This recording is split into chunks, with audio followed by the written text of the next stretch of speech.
Ja, baie dankie almal en ek moet u opreg bedank vir hierdie uitnodiging veral na so 'n wonderskone plek soos hierdie holkraans wat uit vervloë dae dateer en die Boesman tekeninge hier agter en soos 'n vorige spreker ook gesê het om so naby aan die natuur te kan verkeer en ook 'n bietjie te besin oor hierdie ontsettend belangrike datum in ons geskiedenis verleen voorwaar 'n baie spesiale betekenis daaraan en dit is 'n besondere voorreg om vanoggend saam met u te wees.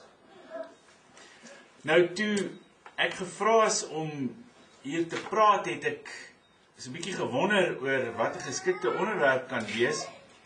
Want soos jy waarskynlik weet, ja, selfs by hierdie plek is daar aan my vertel, hou mense al geloftefeeste byna 100 jaar lank, as ek dit nie mis het nie.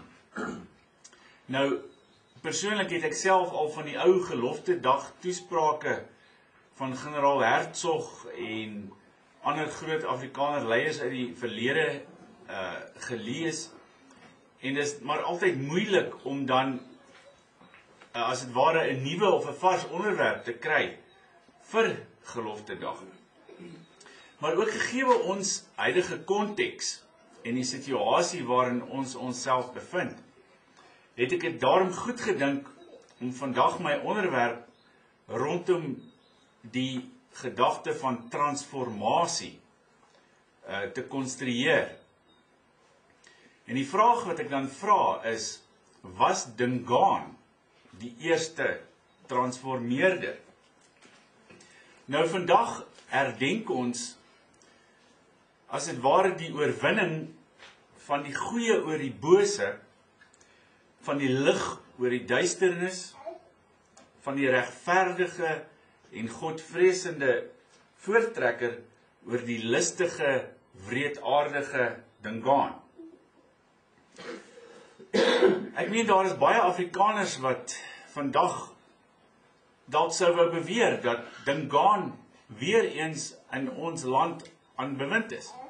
En dis nou nie 'n letterlike toespeling op meneer Zuma nie, maar ek dink die toestande wat tans in ons land geld, is baie naby aan die wat geheers het ten tye van die voortrekkers se koms na Natal en veral dan die gruweldade wat daar by Bloukraans en Wenen teen ons gepleeg is.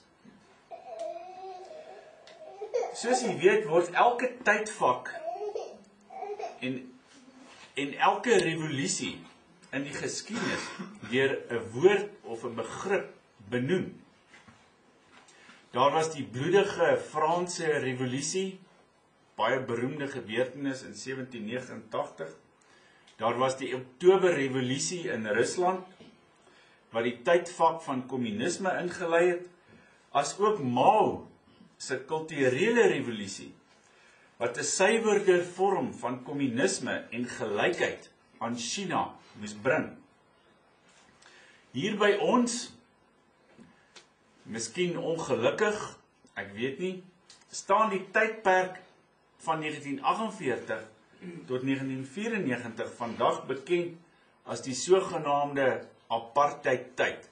En waarskynlik gaan daar nie 'n dag verby in die huidige Suid-Afrika waaraan ons nie herinner word aan hierdie sogenaamde apartheid-tyd nie. Dis geen onskuldige benaming nie, want in die woord apartheid het die vyande van die Afrikaner 'n towerwoord, 'n shibboleth, 'n vloek gevind, waarmee ons vandag lam gelê en van alle regte en menswaardigheid beroof word.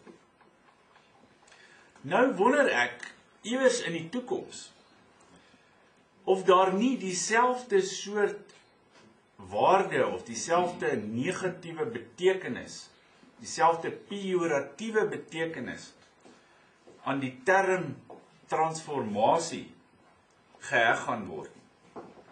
Ek vra myself af of in die toekoms geskiedkundige skrywers filosowe, staatswetenskaplikes en gewone mense nie na die huidige periode gaan verwys nie as die transformasietyd. Nou, as ons transformasie wil verstaan, moet ons teruggaan na die wortels van hierdie begrip wat geleë is in die gedagte van revolusie. En een van die beste moderne romans in Afrikaans deur P.J. Haasbroek getitel Die Jaar Nul handel juis oor revolusie. Dit speel in Kambodja af, 'n land in Suidoos-Asië, wat insgelyks deur 'n fanatiese en kommunistiese revolusie verwoes is. Tydens die revolusie